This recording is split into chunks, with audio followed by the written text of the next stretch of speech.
Once upon a time, there lived two best friends, Chidi and Chibueze. They grew up together and lived on the same street. With time, they both got married and had children of their own. Because they were such good friends, they wanted their children to marry each other so that they became one family. So, Chidi's daughter Azuka was betrothed to Chibueze's son, Chima. Chima and Azuka were taken to Ifuru shrine when they were just babies to bless the union. Both children were bound by this covenant. As they grew up, Azuka and Chika were best of friends. They both knew that they were betrothed to each other. Growing up, they were told many times that they would live as husband and wife once they became of age. So Azuka was trained on how to be a good wife to Chima. As they grew up, Chima was a little child. He was frail and petite. So Azuka, who was bigger at the time, had to protect him from bullies. She loved Chima so much she did not allow anyone to hurt him. But as they grew into adults, Chima became bigger, taller, and stronger. He became very handsome. He also had a lot of money. Because of this, he became one of the most desired men in the kingdom. Many girls wanted him for themselves. But because they knew he was betrothed to Azuka, they did not act on it. Except for one. Her name was Uju. Uju wanted Chima for herself at all costs. She tried all she could to seduce him. At first, it didn't work, but eventually Chima began to like her. You see, the problem was that while Chima grew taller and bigger and stronger, Azuka remained very skinny. This was not the desired physique in the kingdom. For their kuku men, they liked their women to be plump, plus size. She had to have a big buttocks and big breasts. This showed signs of good childbearing hips.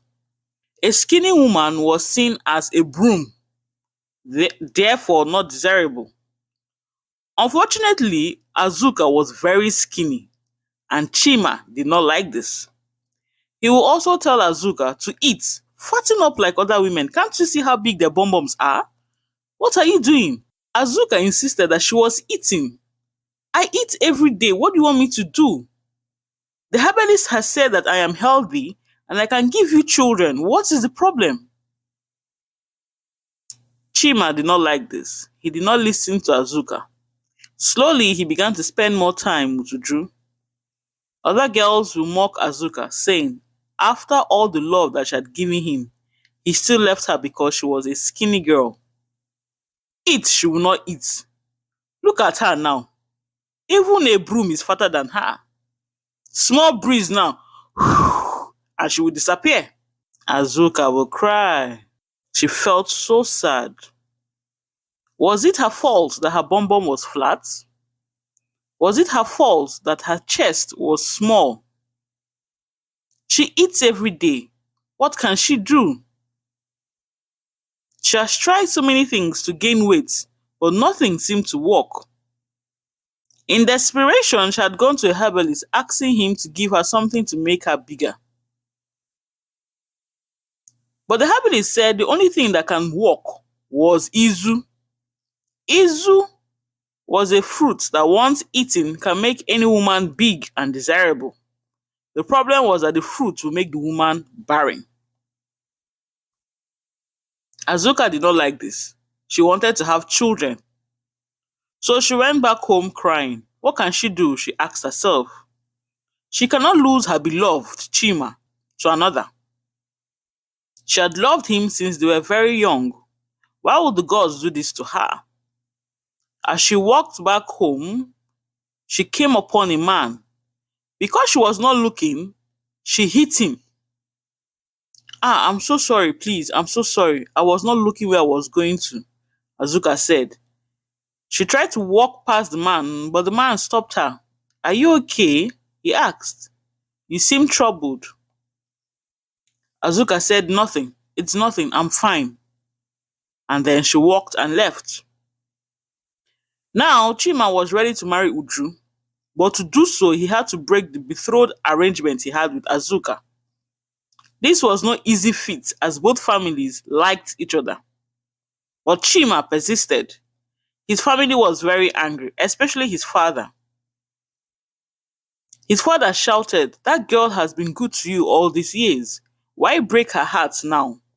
The herbalist has said that she can bear children for you, so what's the problem? What nonsense, Chima's mother said. I told you not to tie our son to that poor family. Look at it now. I am sure that girl is skinny because of the poverty. There is no food to give her. My son will marry a beautiful woman, one with big buttocks, wide hips, and big chest, so that she can give me many grandchildren. With his mother's support, the union between Azuka and Chima was broken.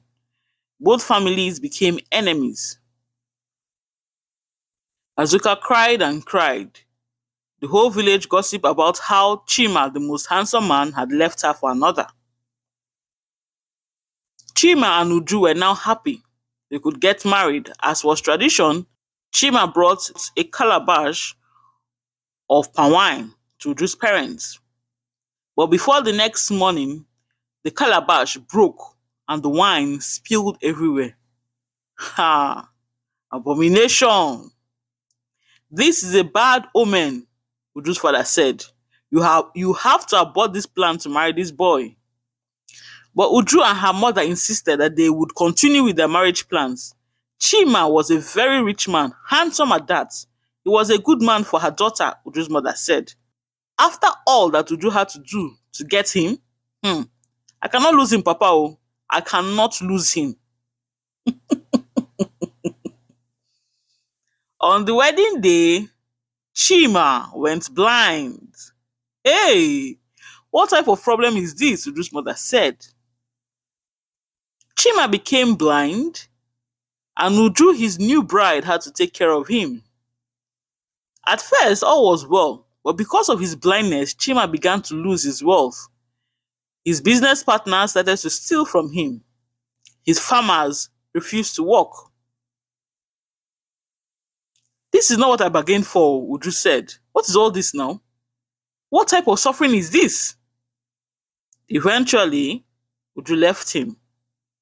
Chima had become blind and poor. His family took him to all the herbalists, but no one knew the cause of his blindness. Then his father sent for a very powerful Ezemo. The Ezemo revealed that when Chima was young, he had made an oath before Efuru's shrine that he would love Azuka till the day he died, and he would only have eyes for her and no one else. Because he failed in his oath, his sight was taken away by Efuru. The only way for him to regain his sight was for him to marry Azuka, or they both agree mutually to break the oath. You see, breaking the union between both families was not enough. When Chima and Azuka were still young, they went to Efuru's shrine by themselves without their parents knowing, and there they solidified their union again. They made an oath to Efuru to love each other till the end. Now Chima was happy. All he had to do was beg Azuka to forgive him. All this time he had missed her. He knows that she loved him. She would forgive him, and then his sight will return. With his sight, his wealth will also return. He was so happy. But his parents were not. During this time, Azuka had married. Now, after the shame that Azuka went through, she wanted to kill herself when Chima was marrying Uju. But the man she had met on her way back from the herbalist saved her.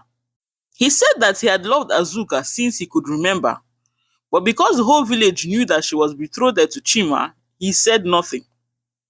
Now, seeing how Chima had abandoned her, he came to declare his intentions.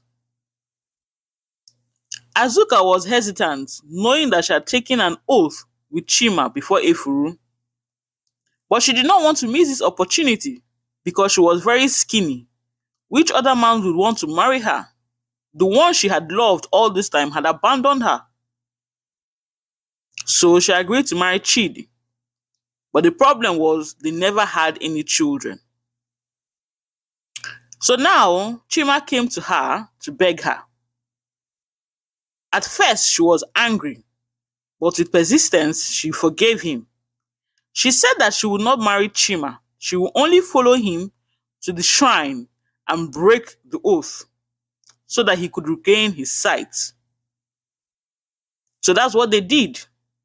They went to the shrine and broke the oath. Once the oath was broken, Chima could see again. And after a few years, Azuka had many children. She and Chidi lived happily. Chima, although he was sad he could not marry Azuka anymore, he had to move on with his life. Thank you so much for listening to another episode. If you liked it, please subscribe, like, comment, share. Thank you to those who have subscribed. Thank you to those who have supported. Until next time, goodbye.